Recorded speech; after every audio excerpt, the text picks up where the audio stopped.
Welcome to Henry's Take. Henry's Take will take you to the world of Western media and rebut some misunderstanding, bias, or false accusations.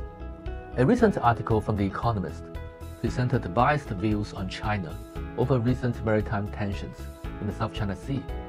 The author wrote about a holiday to parts of the Nansha Islands, or the Spratly Islands named in the article.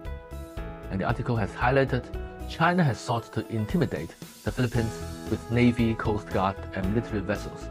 Is it a real situation? Obviously not. For China, the South China Sea is not a ground for confrontations among nations in the region, and some Western nations seek their own geopolitical interests by provoking conflicts in this area.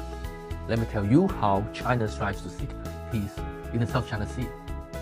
First, China and the Philippines have recently reached a temporary deal on supply of living necessities to the Philippine grounded vessel at Ren'ai Reef.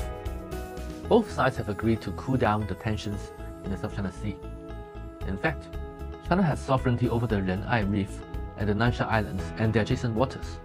We hope the Philippines will keep its words to abide by the deal and ease recent tensions. And both nations can forge cooperation in various aspects, such as marine, scientific research, environmental protection, search and rescue operations. Second, some Western governments have taken freedom of navigation as an excuse to deploy warships to the South China Sea. In April this year, the US, the Philippines, Australia and Japan have conducted joint exercises which threatens regional stability. The mutual defense treaty between the Philippines and the US is also a product of the Cold War's mentality. Indeed, freedom of navigation in the South China Sea has not been an issue, and the sea area is one of the most important and busiest waterways in the world, with many cargo ships passing through every day. South China Sea should be a region of peace and stability, and it should not be a battleground for the West to flex its muscles and live up to hegemony.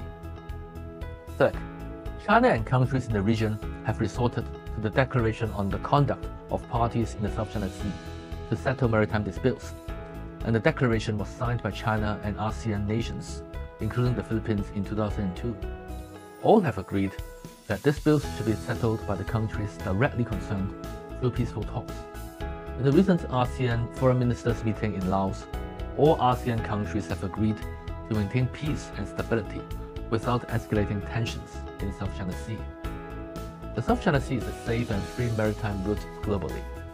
Western governments should stop stoking conflicts in the area. Peace, stability and development in the South China Sea are all the shared aspirations of China and ASEAN member states, and China will continue to work with the countries to build mutual trust and deepen regional cooperation in the area.